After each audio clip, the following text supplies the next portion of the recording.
electric car, but it gets them in. And air to air might be the other one that goes cooling in the bedroom. That's well cool, because in the summer it's always a nightmare and everyone's running to get fans. I don't need to worry because I've got cooling year round. That gets them as another gateway into the other end. They might not have an electric car yet. Now they're into heating, then they're into solar and the battery. Now I'm going to get an electric car. And we need to focus on the things that are sexy, which are cars, maybe cooling, maybe there's other things as well. Whereas previously it's always been save on your energy bills and nobody's interested because it's just boring. It's gamification, isn't it? Exactly. The more you gamify this, and the game is you're playing against the energy retailers, and you're playing against, everything that goes on in areas of the world where we've got no control over it that affects exactly what goes on in your home day to day. And I should say, it's not particularly sexy and it's not particularly interesting. But what all of a sudden does become a lot more interesting and a lot more sexy is if you're starting to create solutions that mean that when these things come in and, your family turn around and say, does this mean we're not going to have any heating? I'm not going to be able to charge my phone. I'm not going to be able to do this. You say, no, don't worry. Dad sorted this. Yeah, and don't worry, you can have the hot tub on all day now. And that, again, it's a hot tub? Or whatever. But you know what I mean? It's those things where people are getting more of the luxury items that are all energy consuming, high energy consuming. But let's we're talking about, we're talking about the kind of the things that people genuinely need. So we're not, somebody getting a hot tub item is a luxury item. We're talking about somebody that can sit there and say, you can still keep your fridge on. Yeah. You can still give your kids a hot bath that night. It's the meaningful things. And if you've got two people sat there and house A is sat there and the guy or the woman or whoever is making the decision in that household is sat there going, nah. I'm not buying into all this bullshit. I'm sticking with what I've got. And you listen and hear this stuff and you make those decisions, all of which with the schemes that are available are becoming affordable, and you make that when those moments hit, the things that are being predicted about brownouts where there's not going to be enough electricity to go around, or there's not going to be enough gas in the network to be able to supply everybody, especially if we have things like when we had the beast from the east and all that huge cold snap that comes in areas of the time of the year when it's not predicted. You looking after your family are going to be able to sit there and go, don't worry, we're all right. And it might not be, any extravagance, but it might just be that the car's still going to be able to be run. Or something like Iran happens and everyone's panicking about energy bills and you can go, we're all right because we are a bit more self-sufficient than next door because we're ahead of the game. Yeah. And that's the tact to take, I think. If it was me, I know in my household, Christina looks very little at the energy bill. She just has some minimum expectations, hot water and heating, and if we haven't got hot water and we haven't got heating, she's looking at me and, I can look and complain about the energy markets and whatever as much as I want. That's still my responsibility in the home. I've got to make sure that my family's warm when we've got hot water. That's the minimum expectation. I've also got to make sure that she's got the car so she can get to work. If all of a sudden I have to start saying, well, there's a problem that we can't fill up now for 2 days a week and she can't go to work, can't do the school one, whatever that needs doing, it's a problem in the household. And you can get electric vehicles on 0% finance. You can get you can get EV chargers even if you park your car in the street. I've seen solutions now where they run them across the pavement and so you can still charge your EV even if you don't have a drive. So there's lots of solutions that are becoming available if people lift their head up. And the thing that may get people to lift their head up, unfortunately, and whether it's a UK thing or not, is the fact that we may be forced to lift their head up. But people, I think the key is, and hopefully it's happening this time, and it's unfortunate, but the government seem to be saying there's going to have to be some short-term pain, because that short-term pain will mean people lift their head up because they go, oh, my energy bills are going up, and the government aren't stepping in like the nanny state, which has previously been the case. They're letting people suffer a little bit because then those people put their head up and go, I need to take my own personal action, which I think is potentially what the government are doing. They're all being told government needs to intervene, and they're actually taking a step back and going, yeah, we could do, but longer term, that's going to just put a sticking plaster over what is a fairly big crack that needs a bit of intervention at a domestic level. People need to, bring their head up themselves. I think one of the big challenges, and we haven't really spoken about it yet, is what happens to those people that are in fuel poverty, because eco got cancelled. Mm-hmm. And from what I was hearing last week, 65,000 job cuts in the industry, firms just shutting overnight because they had 1,000 people, they were outfitting insulation, heat pumps, solar, whatever it might be. And overnight that all stopped. And what happened was the energy company said, well, all our existing obligation we're covered for, there'll be nothing new, but we're going to pull it all back and deal with it ourselves because we don't know, we can't afford to overshoot. So 65,000 job cuts, firms all disappearing. And there's this gap now between the new scheme, which is probably, from what I'm hearing, back end of 2027.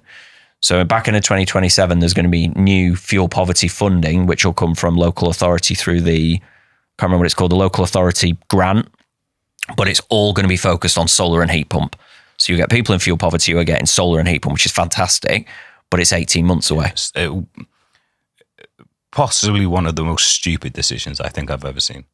The eco scheme that had been around for good and for bad, and I'm not saying it didn't lead, there was poor quality installations, but there was also good quality installations that went. Which is the same with any industry. Yeah. You'll always get outliers that are either in it for the wrong reasons or aren't very good.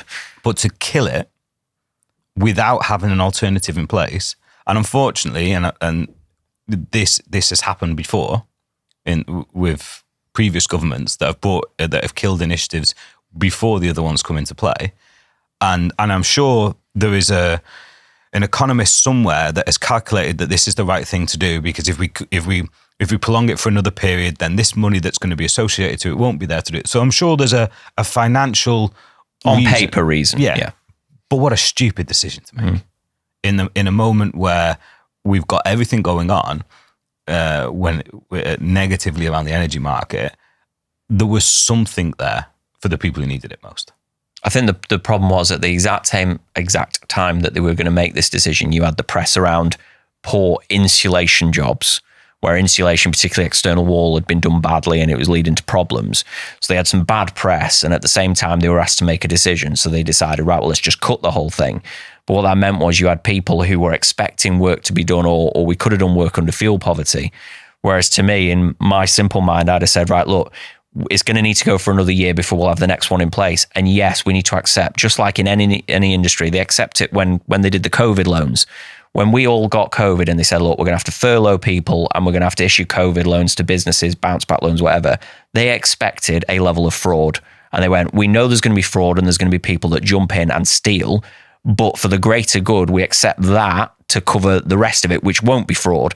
I don't know why they didn't do that with this and go, look, it's going to run for another year. There will be some bad installs. There'll be some more people that don't get what they should have done and some more problems. But the 90% of the work that takes place that is for people in fuel poverty is worth doing, and we'll worry about the problems later on. I wonder whether there was more to it in that, a lot. The energy company obligation and the work that was done under that obligation was funded by the energy companies, who are already under significant pressure because of the energy price cap and everything else that's going on. And I wonder whether there was a little. You think they lobbied them?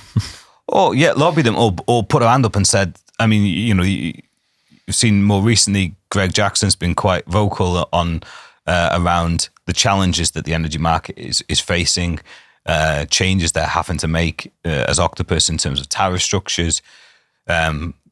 A big thing that Octopus pushed for, which God knows why still hasn't been brought in, is regional pricing. So benefiting from localized generation where needed, rather than taking a national approach to it. All of these things, the energy retailers take a hit on, and maybe Octopus in some senses take an even greater hit because they've hedged on those things coming into play. And I think you do get to a point where I know the energy retailers are always seen as the villain, because they're the ones taking the payments from you every month, and they're the ones charging you more for the energy. Personally, I think there should be more focus on the likes of BP, who are who are the ones that are really starting to benefit from these, the energy crisis, and maybe, I'm not going to say anyone's going to start feeling sorry for the energy retailers, but did the energy retailers just put the hand up and say, look, this is getting too much now? I think a lot of it is public perception around energy retailers as well, that when you hear British Gas made, because they are, and they were, and they still are the biggest energy supplier across the board, and they report their end of year profits, and they've made 10 billion, 50 billion, whatever the number is, and everyone goes, that's obscene, it's a huge amount of money for an energy retailer that's then complaining when energy prices go up. But the problem is, it's very difficult as an energy retailer, like a supermarket, not to make a significant profit because they have 10 million customers. When you actually get down to the individual customer, off the average household, they make 50 quid. So when you times that by 10 million, it's a huge number, but it only takes a very slight change in the market and that 50 billion gets wiped out. And the problem is for energy retailers, because we looked into it at one point about what the mechanics are of being an energy retailer, the profits are so small on the average house that they can very easily be wiped out. If that customer leaves within a year, you make no money because it costs you so much to get that customer. But when you look at the number at the end of the year, it looks really big and impressive. But one slight change and that number gets eradicated. So it's very difficult for an energy company not to look like the bad guy and be making huge amounts of money. But at the same time, it's only because they've got so many customers. If you take all those customers away, or a big chunk of them, the profits just aren't there. Yeah. And I wonder whether there was something in some of that the energy retailers turned around and said, look, we can't sustain eco and all these other things at the same time. Especially when you take that into consideration, actually how much they're making. And I think one area that we haven't touched on, we've talked a lot about people making improvements to their own home, and say the people in fuel poverty who can't afford to make those changes. But a significant proportion of people who are in fuel poverty also don't own their own home. They're reliant on either social housing or private rented.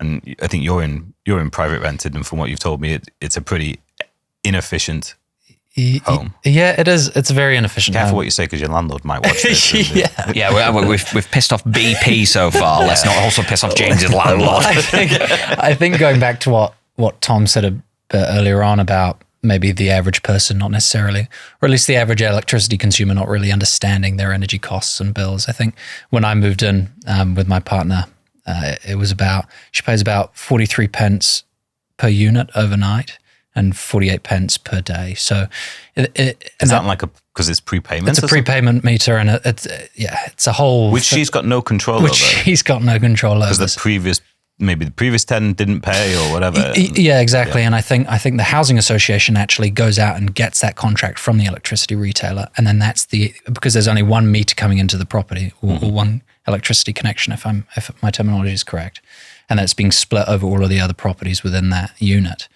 You kind of get what you're given. So you have no real control over that. And then, of course, there's the other kind of drawbacks, which is it's extremely cold in the winter, extremely hot in the summer. There's no real...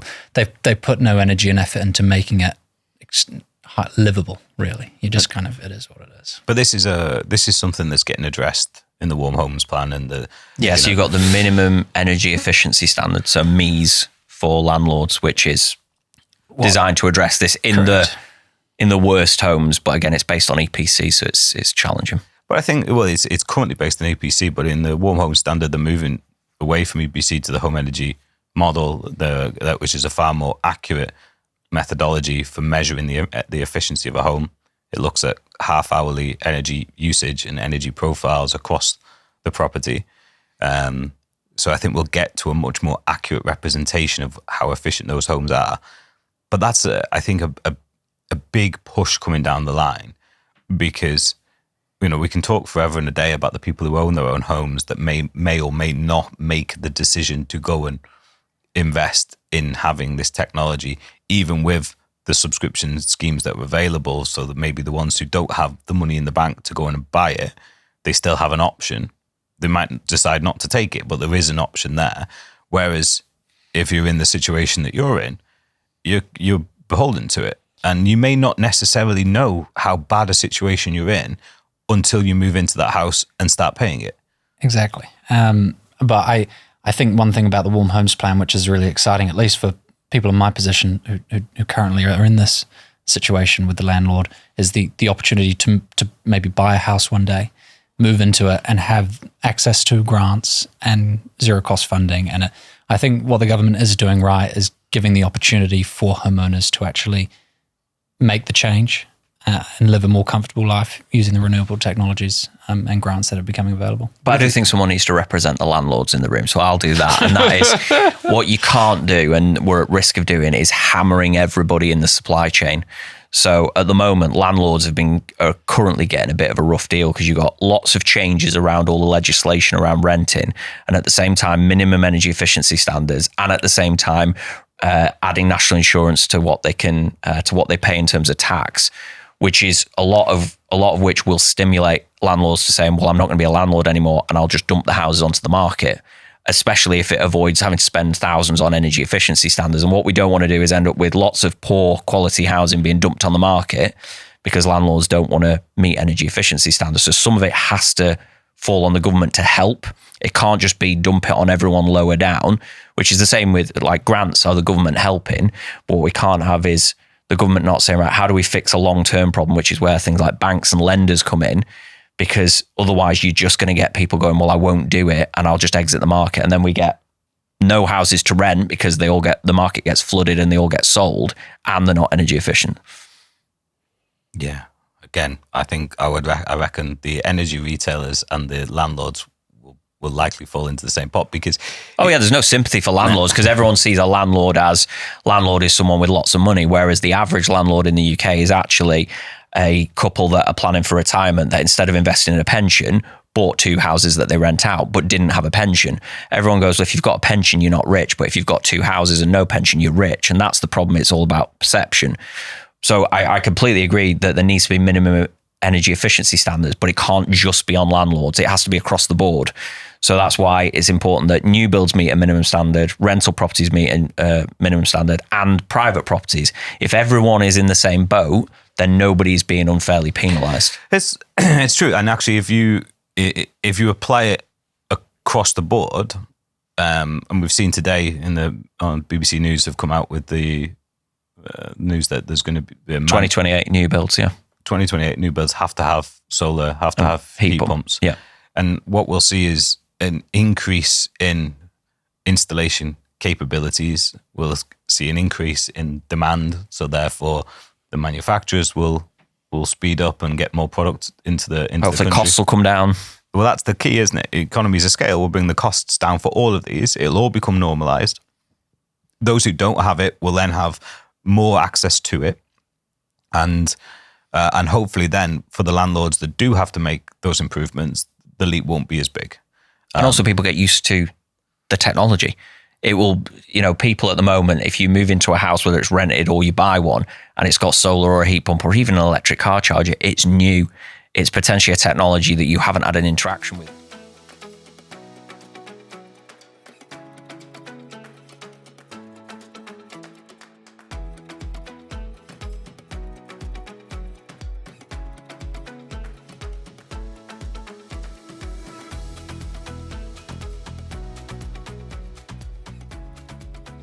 Pie in the sky and a beautiful world, but that's how it should work. The government make a small change, it filters down that landlords would be going and getting their own heat pumps because they knew they could get 10% more rent and more tenants would want it. And every landlord fitting a gas boiler would know it's going to take me 6 months to rent this. I'm not going to want to fit it. So it's not just about the stick approach. You can actually take the other approach to let the market do it itself, which is what Margaret Thatcher did. She said the market needs to be allowed to fail and survive it on its own.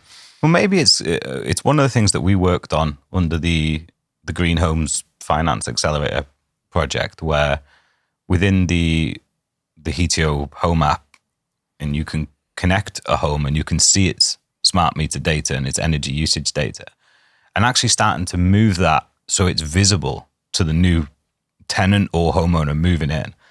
And I know the work we did with the mortgage lenders on that program, it was all around affordability risk. So if you're living in a 2012 build and it's efficient and you're paying £150 a month for your energy, and you're looking to make that move to the next home, and it's maybe a 1930s and it's less efficient and what have you. Currently, when they do the affordability check, it only looks at what you're currently paying now for your energy bill. It doesn't apply that over. And as energy bills become more and more of your household expenditure, one of the risks is that the mortgage lenders are actually going to be pushing people inadvertently, but pushing people into fuel poverty. Because all of a sudden you move into this house and you realise you can't have the heating on like you had before. And you can't afford to have it on as much as you had it on before. And you can't afford to have as much hot water as before. So one of the functions within the platform is that you can kind of share that energy data so that the next people moving into the home, be that rented or somebody that's acquiring the home, can actually see, like, what did you pay for your energy last year? And then you have the kind of two profiles. So somebody that maybe likes the home to be nice and toasty, you can apply that profile to the previous home, run that simulation and say, okay, what's it roughly going to cost you, taking into consideration maybe the same weather conditions for the previous year? If you applied your energy profile to that home, what's it going to look like? And it helps the banks to check affordability, but it also helps the people moving in. So in the scenario that you've walked into there, if you were able to see, you might have gone and viewed that house and gone, it's in the perfect location, I can walk to work, it's a safe area. It's got a hot tub. It's got a hot tub in the living room. That's in the living room. That's where the expense was. Yeah, no wonder they had to 40p a kilowatt hour. But if you walked in and you saw that stuff, but then if you were given that information at the point at which you're deciding to make that purchase, question for you now: would you have made that same decision? I mean, I guess it really depends. My hands were tied, but my girlfriend loved the location and where it is. So can't really factor that in. Doesn't fall into any affordability criteria. Didn't allow for the fact she said, okay. It was under the thumb before that was a factor.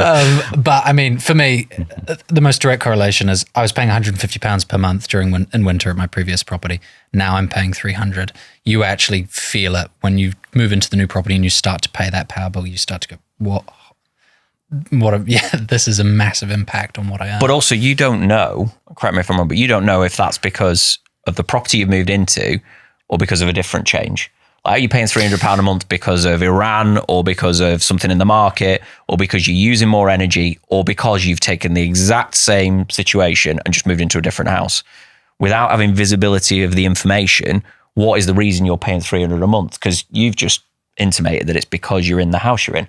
Whereas actually it could be because you're using a shed load more power because you work all night or you've put a hot tub in or whatever the other changes could be, or it's something on the market. And I think from what we've seen, that information and putting it in the hands of consumers as well as the banks, but saying here's visibility of what's going on so you can see where are the changes and what's going on. Yeah. I think for me, at least what I realized what it was is that it had its heat loss was losing a lot of heat. And it was electric radiators, and I was previously on gas.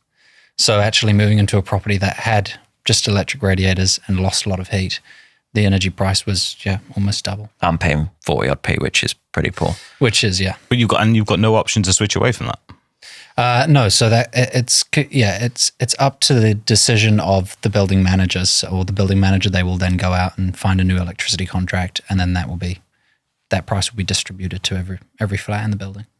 Yeah, it's and these are the things, these are the components that need to change in the mix, because otherwise people who are tenants and renting, they're never going to be able to make that leap. You say your target situation of actually owning your own home, the ability to make that step when you think the ability to save up a deposit or have enough money to make that leap, if you're kind of restricted by the fact that you're paying high energy bills in the place that you're in, along with the cost of living and everything like that, it kind of keeps you penned into that world of being a tenant, and the changes that could be made, and it might be a little bit like turkeys voting for Christmas, is the landlords make things more affordable. You have more disposable income. You can save up more deposit. You then no longer become a tenant. Now, what should But you're happen- always going to have tenants, so I don't. Exactly. It won't be voting It for should Christmas. create the scenario that the next people coming in that aren't necessarily in a position where they can jump straight onto the housing ladder can move into the rented. But I think where we've ended up at the moment is we have this kind of balloon effect, if you like, where we've filled all the rental properties. People can't make that next leap up because these people aren't making the next step up. And if the reason why they're not making that step up is because there's a significant chunk going out every month on energy bills, and there's no ability to save up and to create a deposit and take that next step. But the other thing those lenders need isn't just by being able to see the data to say this person's spending X on energy and they're going to move into this property, so we'll factor that into affordability, which could then fuel better mortgage lending, which is lower risk and all that good stuff. Or just around that one bit of data is one part. But the second part, which I've spoken to a number of lenders about, is if they're lending to fit something that's going to help you save energy, they need to get confidence that the energy you're going to save is going to contribute to the payments you're making, whether it's SunSave or HomeTree, or you just want to borrow off Barclays on one of their green products. They want to see, right, how much are you going to save by fitting solar or a heat pump?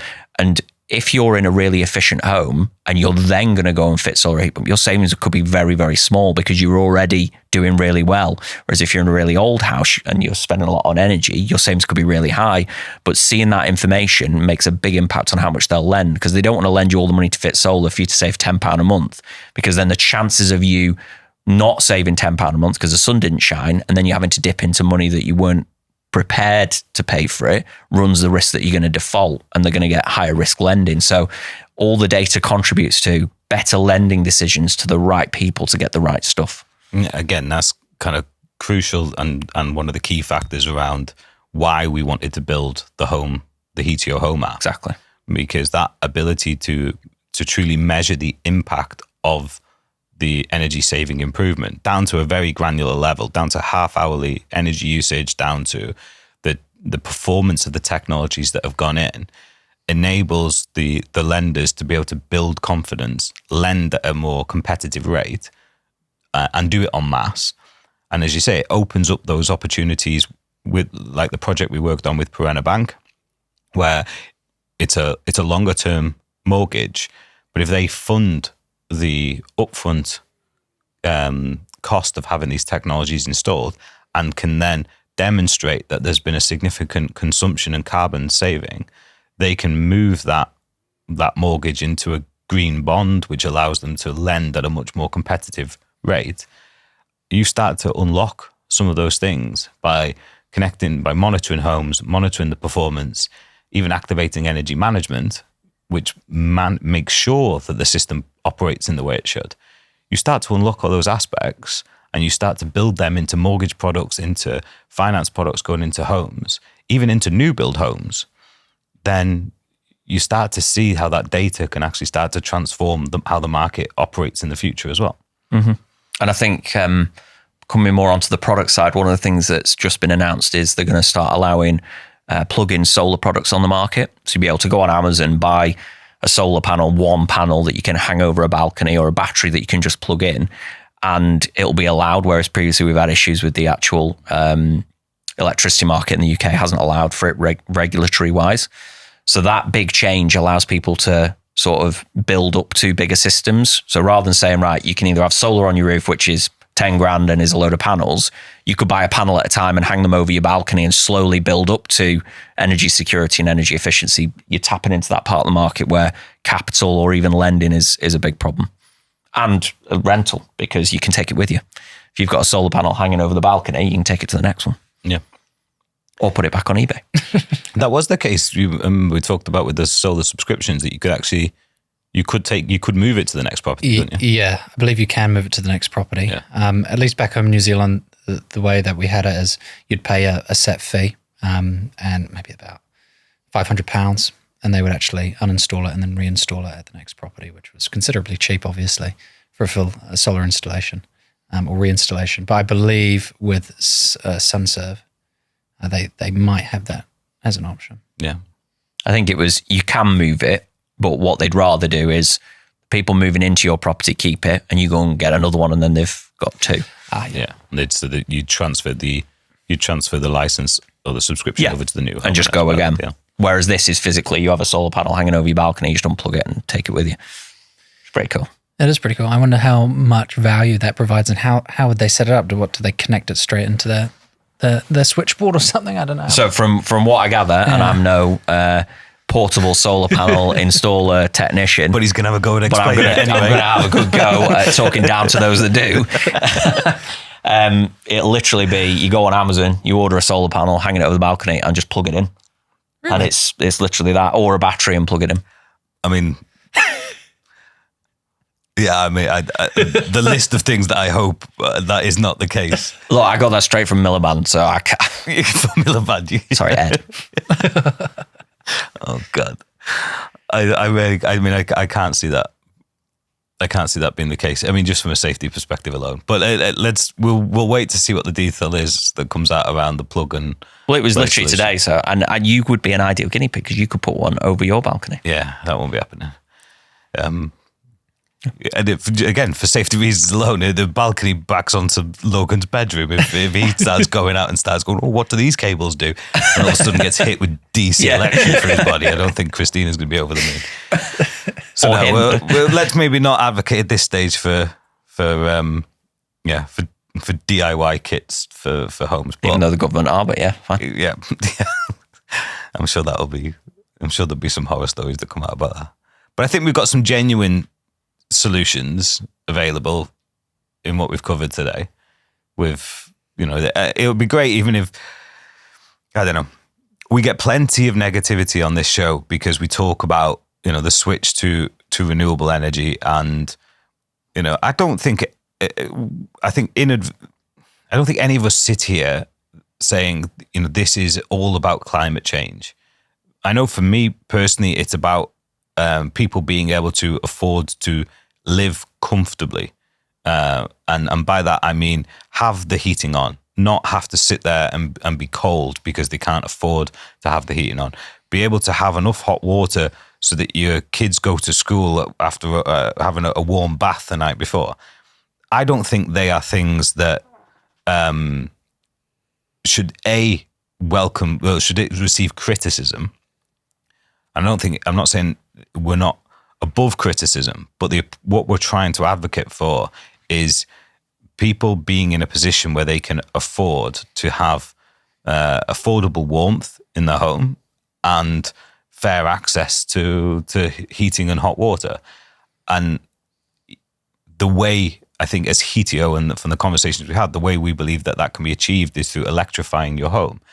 And the reason we believe that that's the case is because the UK economy can do more if you electrify your home, and you can benefit from it more, both from receiving income from selling excess energy back to the grid, but also by reducing your household spend by utilizing times of day when electricity is cheap.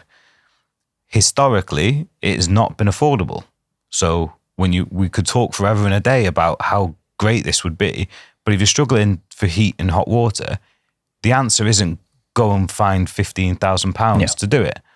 Whereas with the solutions that are becoming available now, and it'd be great maybe if we're watching these comments in 3-6 months time and we get somebody that says, I did it. I heard this, I watched this, and I went and I went on to SunSafe, went on to HomeTree, got the quote, had solar and battery fitted, took a £7,500 tax-free grant from the government, which, again, for a government to be giving away £7,500, and the only requirement is that you own your own home, that tells me... Well, not own your own home, own the home you're doing it, because the landlord can still do it. Yeah, to be fair. Yeah, so the landlord could do it on the home as well. So as long as you own, whoever is having it done owns the home, that's got to ring... I remember when I spoke to my brother about it, again, somebody who wouldn't lift their head up to worry about this stuff.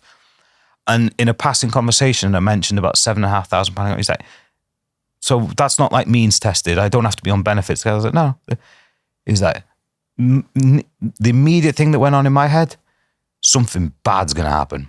He's like, if the government are willing to give me £7,500 tax-free to switch my heating to electric, they know something that they're not telling me. So to him, it was like, shit, there's something bad going to happen and I better go and do something. If it's that high up the agenda, which £7,500. You tell me another time in your life where the government is giving you, not because you're on benefits or you've got, a low income. You could be. There's only one time I can think of, COVID. That's the only time they were throwing money about, and it's because something bad was happening. Yeah, something significantly bad. And so, like, to me, when I read that and I say that, he lives in I think his house was built in about 1996. Between him and his wife, they've got a decent income. And so he could not believe that he could get £7,500 given to him. And there's going to be people out there going, oh, it's taxpayers' money. Yeah, it is taxpayers' money. It's coming from the government, but you're equally eligible for it. If just because it's taxpayers' money, you're also a taxpayer, but you're also eligible for that. Yeah, and if you're going and spending money fitting a boiler and getting zero, or you could get a heat pump heat pumps now, you can get them for the same price as a boiler. And even if you save £1, it's £1 you weren't going to save with a boiler, and the government have paid for it. And the simple question is, why would I do that then? Why would I go for a heat pump when I can get a boiler for the same price and I know it works and there's no problem? I just I'm going to step away from selling you a heat pump for a moment and ask you, why is the government giving you £7,500? Because a lot of people don't trust the government. Fine, work on the basis you don't trust the government. What is going on? What's coming down the line that they're giving you £7,500 for? You cannot trust. You're welcome to not trust them. So work on the basis that if they're giving you £7,500 and they're telling you it's because we want to all go green, that there's probably something. Because we're not, unfortunately, the UK is not in a luxurious position where they can go, let's all have £7,500 because we want to save the planet. The likelihood is it's £7,500 because the shit is about to get really, really bad. Yeah, and maybe Iran's just the tip of the iceberg. Yeah, maybe it's, we talked before about it's all well and good saying to people, switch to electric, but if you can't afford to do it, there's £7,500 there to go and do it. And I have another friend who I was equally talking to this thing about. Two friends. What's your brother, though? This was he has to be your friend. And he said, nah, not for me. Not for me. Don't trust the government. And it's like, so who do you trust then? You trust the Russians? You trust the Saudis? Where's your, what do you, and then it turned out that he doesn't actually pay the energy bill. His partner pays the energy bill. And I was like, I'm going to love it the day when she turns around and goes, what about this £7,500 grant? And I turn around to him, no, he told me you can go and shove it.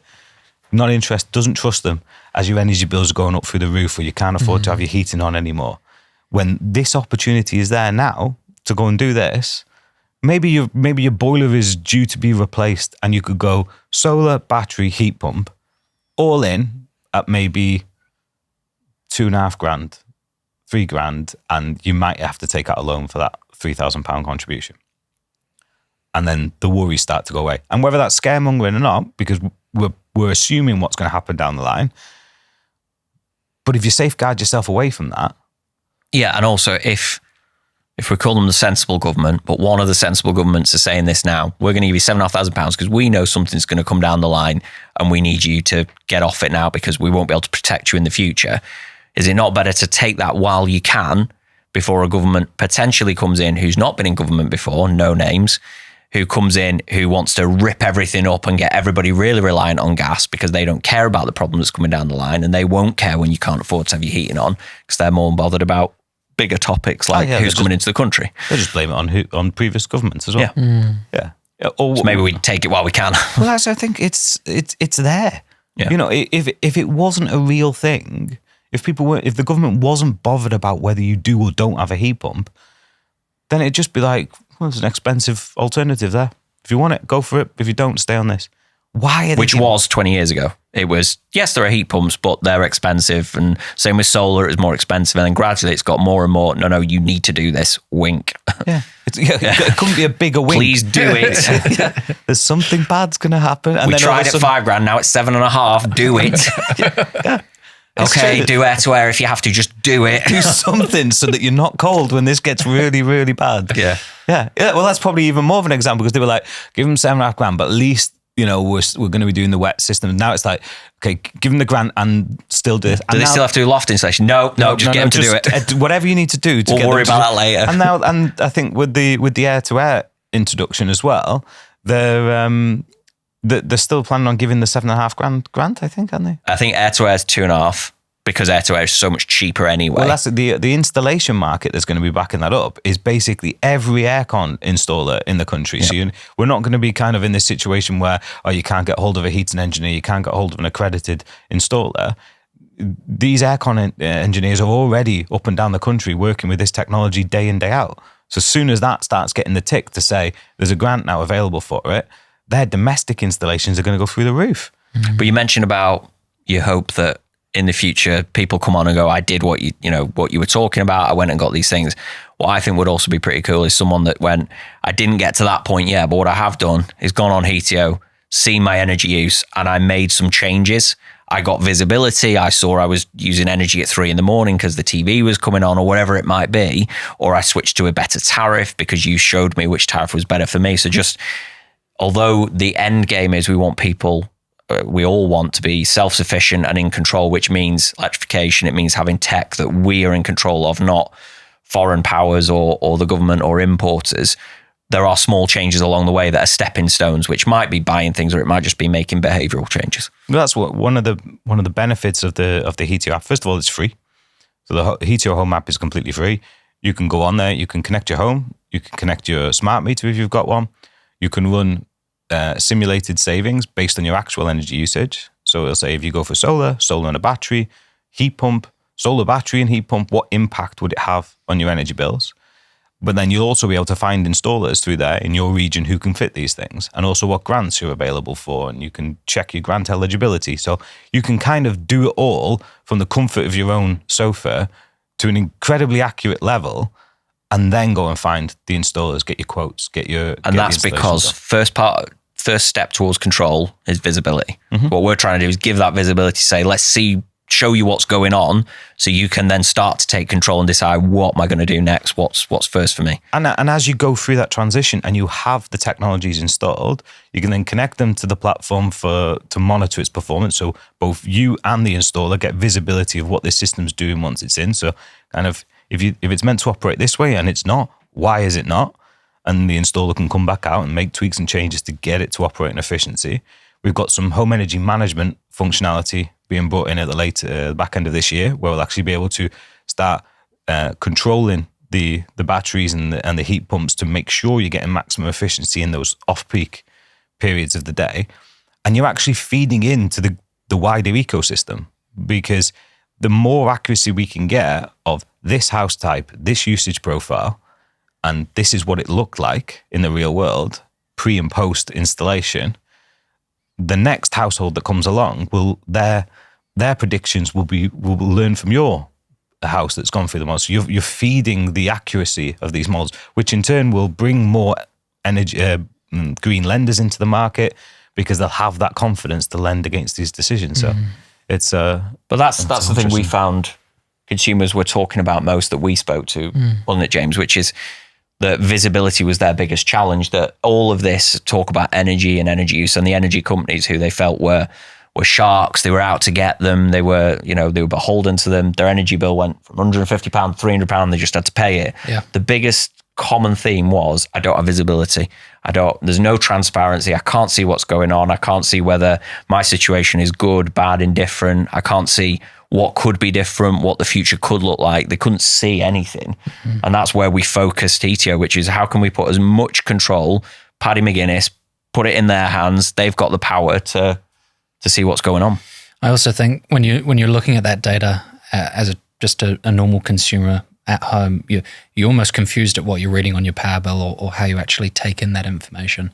But I think one of the exciting thing about the Heatio platform is actually getting on it being simple, easy to digest, and actually be able to understand what changes you can or may need to make. So that's the call to action, to take control of your energy, take back control if you've lost it. And a good starting point to that, not to blow our own trumpet in it, but it's to register on Heatio, connect your home. Well, it's free, so why not?